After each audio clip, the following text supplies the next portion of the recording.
next today we will discuss hospital and clinical pharmacy adverse drug reactions. Next topic है हमारा unpredictable adverse drug reactions. Last topic में हमने study किया था predictable adverse drug reaction क्या होते हैं. नेक्स्ट हम करेंगे unpredictable adverse drug reactions. In which unpredictable adverse drug reactions when the reaction is giving in small and normal जो है normal dose average dose but hyper sensitivity reaction में अकर. जो some cases में क्या होता है कि हम लोग जो ड्रग है वो स्मॉल अमाउंट में भी देते हैं और एवरेज डोज में भी देते हैं, बट फिर भी जो हाइपर सेंसिटिविटी है वो अक्कर हो जाती है. ठीक है, उसके लिए हमें क्या क्या उसके रीजंस हो सकते हैं, उससे क्या क्या प्रॉब्लम्स क्रिएट होती है वो हम स्टडी करेंगे. इसमें फर्स्ट क्वालिटेटिव इंटॉलरेंस.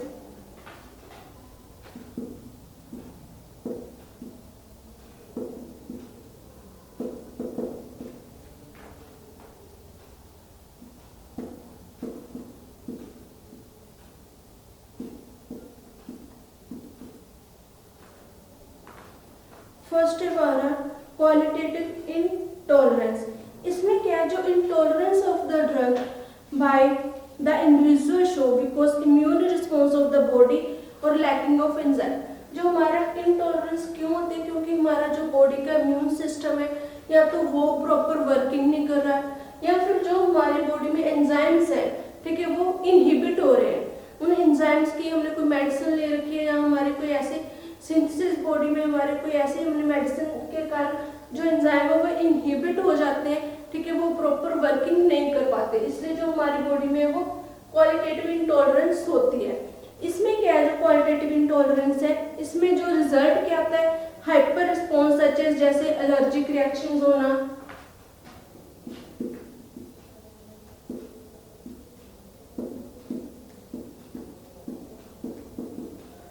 जो एलर्जिक रिएक्शंस है वो कैसे होती है, जैसे allergic reaction is also called hyper sensitivity reactions. ये दो ग्रीक वर्ड से मिलकर बनी है, एलोस एंड इल्बोस.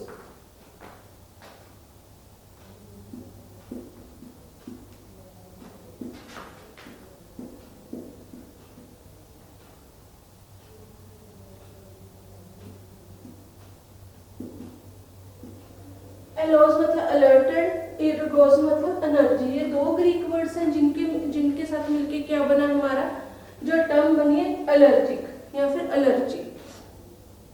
ये कॉमन रिएक्शंस हैं. जैसे हम लोग हमारे जो एंटीजेंस हैं, drug act as an antigen के तौर पे ड्रग हमारी बॉडी में वो काम करती है, which then react with either. ठीक है, जो रिएक्ट करती है वो ऑटोकॉइड्स होते हैं. जैसे हमारी एग्जांपल्स हैं ऑटोकॉइड्स जो है वो है हिस्टामाइंस, ठीक है, सेरोटोनिन, ब्रैडिकार्डिन.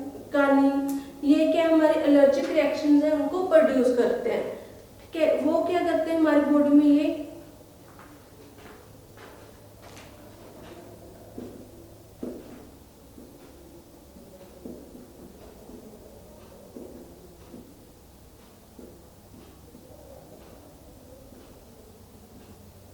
जो हमारे ड्रग्स है हिस्टामाइन, सेरोटोनिन, ऑटोकॉइड्स है वो हमारे बॉडी में एलर्जी जनरेट अकर करते हैं. जैसे स्किन रैशेस हो गया, रेडनेस ऑफ द स्किन हो गया, ठीक है, ईचिंग. ये हमारा क्या है, समटाइम ऑटोइम्यून जो mechanism of the body produce antibodies. जो हमारा बॉडी का सिस्टम है वो अपने आप जो है रिएक्शंस है वो उनको प्रोड्यूस कर देता है. ठीक है, उसको जो एंजाइम्स को रिएक्ट करवाते हैं जिससे जो है वो हमारे जो रिएक्शंस है वो अकर होती हैं. नेक्स्ट इसमें जैसे है हमारे एग्जांपल सल्फा एंड बारबिचुरेट, वो प्रोड्यूस करते हैं हमारे स्किन रैशेस को. क्विनिडीन और जो मिथाइल डोपा है वो हमारे प्रोड्यूस करते हैं हेमोलिटिक एनीमिया को. नेक्स्ट है एनाफाइलैक्सिस.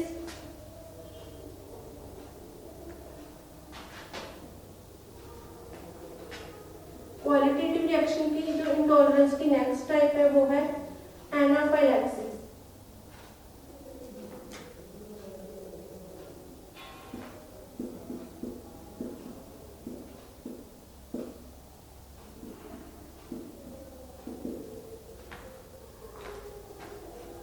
एनाफाइलैक्सिस, ये एनाफाइलैक्सिस फ्रॉम एलर्जिक और हाइपरसेंसिटिविटी रिएक्शंस होते हैं, जो मेनली अकर किससे होती हैं, mainly occurring mainly due to the activity of IgE antibodies.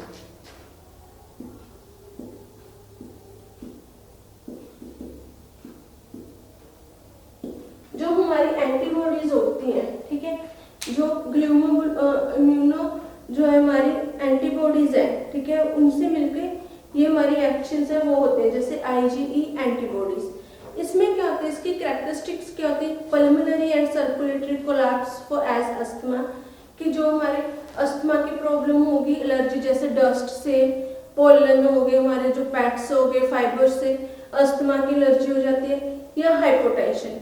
इससे जो सेकंड है, स्किन रैशेस भी हो सकते हैं, में रिजल्ट विद लोकलाइज्ड एडिमा, ठीक है। एग्जांपल है इसमें पेनिसिलिन एंड प्लाज्मा जो है, जो प्लाज्मा ड्रग्स है लाइक डेक्सट्रेंस 40 और 60, ये क्या हमारी जो रिएक्शंस अकर करती है एनाफिलैक्सिस। पेनिसिलिन क्या, जब हम लोग पेनिसिलिन की इंजेक्शंस लगाते हैं, ठीक है, जो पेनिसिलिन के इंजेक्शंस है वो मेनली क्या, समटाइम्स वो रिएक्शंस क्रिएट करते हैं, ठीक है। ये हम पेनिसिलिन यूज करते हैं एज अ एंटीबॉडी, ठीक है, ब्रॉड स्पेक्ट्रम एंटीबॉडीज हम लोग यूज करेंगे। जब हमें इससे पेनिसिलिन से रिएक्शंस होती है, जैसे स्किन रिएक्शंस होगी, फीवर हो जाता है, ठीक है, या फिर हमें अस्थमा की प्रॉब्लम भी हो जाती है इससे, ठीक है, वो उसे हम बोल देते हैं एनाफाइलैक्सिस। नेक्स्ट हमारी टाइप है जेनेटिकली डिटरमाइंड इफेक्ट। ये क्या, जो जेनेटिकली डिटरमाइंड इफेक्ट है,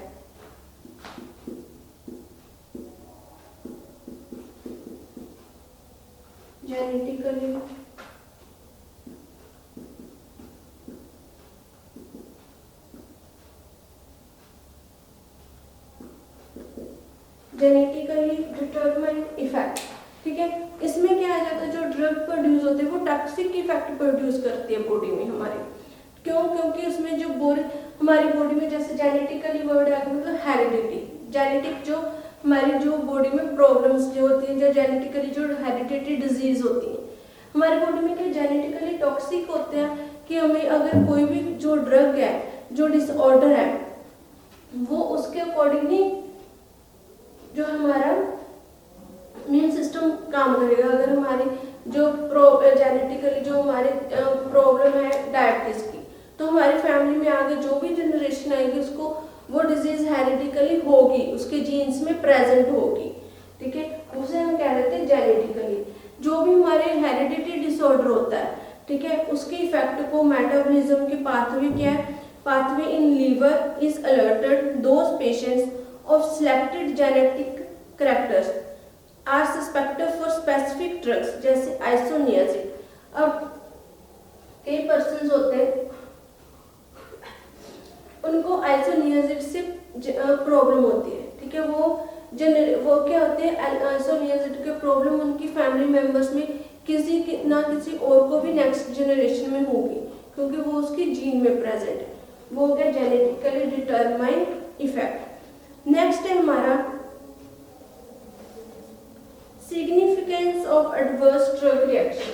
अब जो एडवर्स ड्रग रिएक्शन है इसके टाइप्स कर लिए, इसके सिग्निफिकेंस क्या है, क्या सिग्निफिकेंस है हमारा एडवर्स ड्रग रिएक्शन का।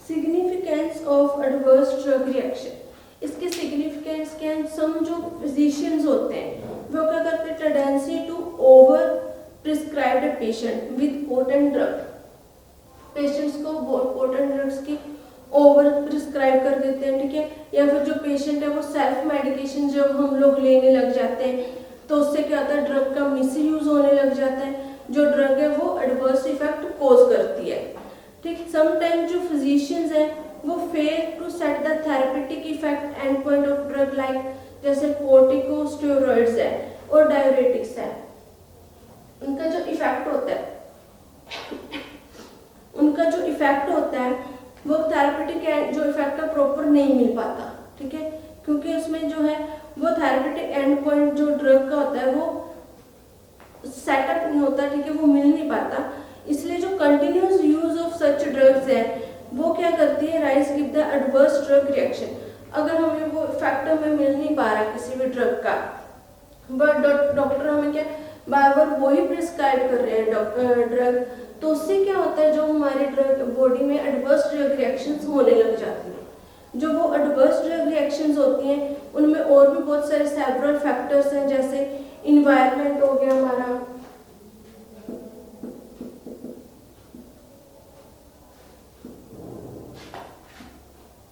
डाइट, जैसे इसमें और फैक्टर्स है, हमारे इन्वायरमेंटल फैक्टर भी प्रेजेंट है, डाइट हो गया हमारा, फिजिकल एंड साइकिक जो कंडीशंस है पेशेंट की वो भी इसमें जो है वो इम्पोर्टेंट है। इन सब का भी हमारी जो है एडवर्स ड्रग जो रिएक्शंस है उसमें रोल है। जैसे हम लोग देखते हैं इसमें डिफरेंस इन जो ये सारे हमारे ड्रग्स हैं या फैक्टर्स हैं उनका क्या है डिफरेंस किस में आ जाता है, बायोअवेलेबिलिटी में। Bioavailability for the onset from various manufacture of oxytetracycline, theophylline और जो क्लोरोफेनिकोल ड्रग्स है have resulted in toxicity in some cases. ये जो सारे ड्रग्स हैं इनकी बायोअवेलेबिलिटी के कारण ये क्या टॉक्सिसिटी भी प्रोड्यूस कर सकती है हमारी बॉडी में। जो ओल्ड पर्सन होते हैं या फिर जो यंग पर्सन चिल्ड्रन होते हैं वो क्या मोस्ट सस्केप्टिबल होते हैं एडवर्स ड्रग रिएक्शंस के। उनमें क्यों एडवर्स ड्रग रिएक्शन ज़्यादा होता है, क्योंकि because of their difference in metabolism and excretion pattern, क्योंकि उनका जो एक्सक्रीशन पैटर्न है, ठीक है, ड्रग को जो मूव करना बॉडी से, और जो मेटाबॉलिज्म पैटर्न है वो अलग अलग होता है। इसलिए उनकी जो बॉडी में जो एडवर्स ड्रग रिएक्शन है वो ज़्यादा होते हैं। जैसे हम लोग ओल्ड एज के पर्सन्स को देखते हैं, जो ओल्ड एज के पर्सन्स हैं, ठीक है, वो क्या उनमें जो उनका मेटाबॉलिज्म रेट है वो कम हो जाता है उनकी एज के अकॉर्डिंग, ठीक है। इसलिए जो मेटाबॉलिज्म रेट कम हो जाएगा तो उससे क्या होता है जो उनकी ड्रग है उसकी एडवर्स इफेक्ट ज़्यादा दिखने लग जाते हैं। जैसे उनको ड्रोजीनेस हो गया, चक्कर आना हो गया, ठीक है, हेडेक हो गया, ये उनके एडवर्स ड्रग रिएक्शन ज़्यादा दिखते हैं, ठीक है। जब वो ड्रग हमारी बॉडी में से एक्सक्रीट हो जाती है तो वो जो हमारे एडवर्स इफेक्ट है वो कम हो जाते हैं स्लोली। नेक्स्ट है how to avoid adverse drug effect, कि हम कैसे जो अपना हाउ टू अवॉइड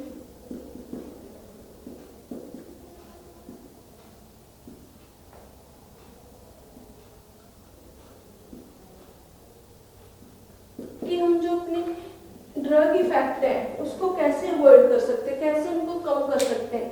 इसके लिए जो हमारे पास सम साइंटिस्ट का बिलीव है कि जो हमारे पास न्यू ड्रग डिलीवरी सिस्टम्स आ रहे हैं, जैसे माइक्रोसोम, फ्लोटी माइक्रोसोम, लाइपोसोम्स, लाइसोसोम्स, ठीक है, जो न्यू ड्रग सिस्टम्स आ रहे हैं वो that bypass both the liver and gastrointestinal tract. वो क्या लीवर और गैस्ट्रोइंटेस्टाइनल ट्रैक्ट से हमारी बॉडी से क्या वो पास होते हैं एंड अप्रोच टारगेट ऑर्गन, और टारगेट जो उसका ऑर्गन है जहाँ पर उसने बाइंड होना ड्रग ने वहाँ पर पहुँचते हैं।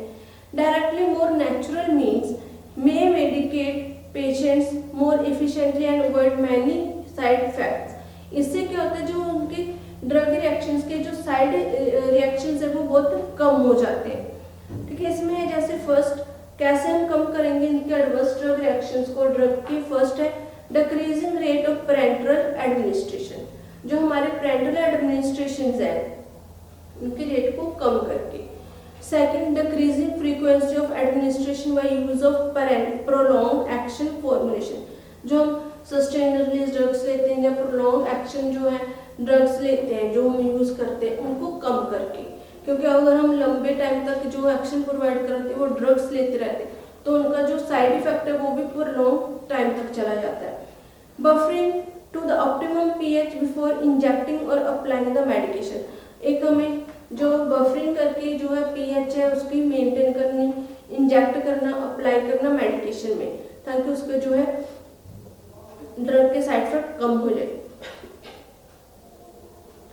जो हमारी बॉडी है, बॉडी फ्लूइड है, उसकी एडजस्टिंग करना, adjusting tonicity to suit body fluids, जो हमारे बॉडी फ्लूइड के अकॉर्डिंग ही उसका जो है एडजस्टमेंट करना, उसकी टोनिसिटी को सेट करना, ताकि वो हमारे बॉडी में जाकर जो है वो एडवर्स रिएक्शन क्रिएट ना करे। नेक्स्ट है हमारा जो है achieving appropriate rate of dissolution, absorption और ऑरल फॉर्मुलेशन। नेक्स्ट वन है administrating minimum effective dose for shortest possible time. जो हमारे डोज है वो हमें कम करनी चाहिए ताकि जो हमारा रिएक्शन है, ठीक है, डोज का इफेक्ट है वो शॉर्ट टाइम तक रहे। नेक्स्ट है monitoring closely blood level of toxic drug particularly to those which are hepatotoxic और नेफ्रोटॉक्सिक। जो हमारी ड्रग है, ठीक है, उसे हमें ऐसे बनाना चाहिए कि वो ब्लड लेवल के अकॉर्डिंग जो है वो टॉक्सिसिटी कम प्रोड्यूस करे, कम अपनी इफेक्ट जो है वो शो करे, जिससे हमारी जो है एडवर्स ड्रग रिएक्शंस कम होंगी। उसके बाद है हम और क्या रीजन है, जैसे मेडिकेशन एरर, हमें प्रॉपर टाइम पे ड्रग लेनी, जैसे डॉक्टर ने प्रिस्क्राइब किया कि जो ड्रग वो हमने कैसे लेनी है वो प्रॉपरली हमने यूज करनी है उस ड्रग का, ठीक है। नेक्स्ट है हमारा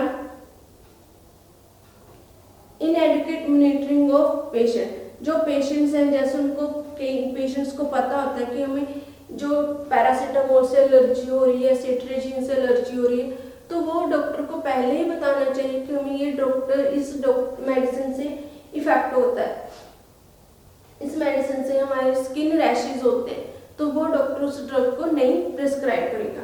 नेक्स्ट है जो ड्रग की बायोअवेलेबिलिटी वेरिएशंस है, ठीक है, कि कितनी हमने जो कौन से ब्रांड की ड्रग ले रहे हैं, ठीक है, उसे डिफरेंट जैसे एक ड्रग को जो है वो अलग अलग जो कंपनीज है वो अपने अपने तरीके से बनाती हैं, ठीक है, उनकी बायोअवेलेबिलिटी पे भी इफेक्ट पड़ता है, ठीक है। वो कोई ड्रग जल्दी जो है वो एक्शन शो करती है और कोई ड्रग क्या है वो थोड़ा लेट एक्शन शो करती है, बट वो उसमें क्या होता है ना, उसमें केमिकल सेम होते हैं बट जो एक्शन है वो अलग अलग शो करते हैं, वो उसकी ड्रग की बायोअवेलेबिलिटी पे भी इफेक्ट पड़ता है। इसलिए हमें जो है वो अच्छी जो ब्रांड की कंपनीज है उसकी ही जो ड्रग्स हैं उसकी यूज करना चाहिए। जो पेशेंट फैक्टर्स हैं, जैसे पेशेंट्स में एज का भी इफेक्ट हो जाता है, ठीक है, एज का इफेक्ट होने के बाद कोई डिजीज स्टेट, अगर उनको कोई पहले से डिजीज है पेशेंट को, तो उसका भी हमारी जो बॉडी में वो इफेक्ट पड़ता है। उसके बाद जो है हमारा डिसकंटिन्यूशन ऑफ थेरेपी और ट्रीटमेंट। डिसकंटिन्यूशन मतलब जो भी हमारा ट्रीटमेंट चल रहा है हम उसे कंटिन्यू नहीं लेते। उसके बहुत सारे रीजंस है, जैसे हाई कॉस्ट की मेडिसिन होना। अगर हाई कॉस्ट की मेडिसिन है तो हम लोग जो मेडिसिन को है वो प्रॉपरली जो अपना ट्रीटमेंट है वो कंटिन्यू नहीं रख पाते, ठीक है। सेकंड है दूसरा lake of faith and physician. जो फिजिशियन पे जो है वो बिलीव ना होना, जिसके कारण हमें बिलीव नहीं होता, हम लोग बीच में ट्रीटमेंट छोड़ देते हैं। दूसरा नॉन कंप्लायंस जैसे हमने पहले भी मॉडर्न जो है उसमें डिस्पेंसिंग एस्पेक्ट में पढ़ा था, जो हमारे कंप्लायंस और नॉन कंप्लायंस में, कि नॉन कंप्लायंस भी एक फैक्टर है जिसके कारण जो ट्रीटमेंट है वो कंप्लीट नहीं होता पेशेंट्स के, ठीक है। जो पेशेंट प्रॉपरली जो डॉक्टर प्रिस्क्राइब करते हैं रूल एंड रेगुलेशन उसके हिसाब से ट्रीटमेंट नहीं अपना करता, उस हिसाब से अपनी जो डोज प्रॉपर नहीं लेता, ठीक है, वो भी एक रीजन है जो है ड्रग का एडवर्स ड्रग रिएक्शन की अकर होने की।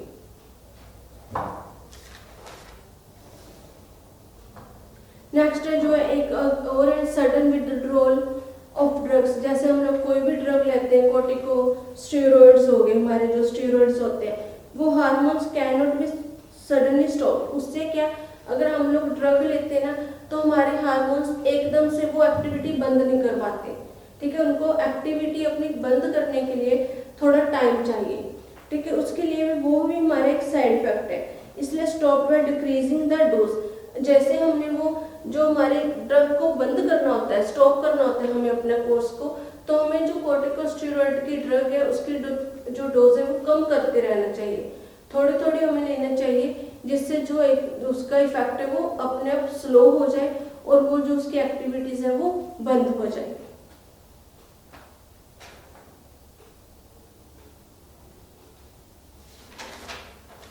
नेक्स्ट जो है हम जो नेक्स्ट टॉपिक है वो नेक्स्ट लेक्चर में करेंगे।